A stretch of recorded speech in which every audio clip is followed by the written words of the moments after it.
Hello friends, আজ আমি আপনাদের আলু ফুলকপির তরকারি রান্না করে দেখাবো। তার জন্য নিয়েছি আলু, টমেটো, আদা লঙ্কা বাটা, ফুলকপি, মটরশুঁটি, কাঁচা লঙ্কা। এরপর আমি কড়াইয়ে তেল দিয়ে ফুলকপিগুলোকে একটু হলুদ দিয়ে ভালো করে ভেজে নেব। এই দেখুন আমার কপিগুলো ভাজা হয়ে গেছে। এবার আমি কড়াইয়ে তেজপাতা দিয়ে দিলাম, অল্প একটু জিরে আর আদা লঙ্কা বাটাটা দিয়ে দিলাম। এখন আমি টমেটো, মটরশুঁটি আর কাঁচা লঙ্কাগুলো দিয়ে দিলাম। এরপর আমি আলুগুলো দিয়ে দিলাম।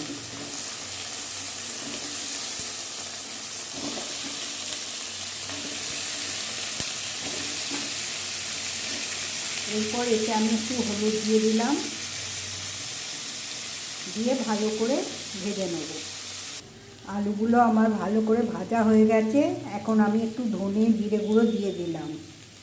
এরপর এতে আমি একটু নুন দিয়ে দিলাম আর অল্প একটু চিনি দিয়ে দিলাম, দিয়ে ভালো করে মিশিয়ে নেব।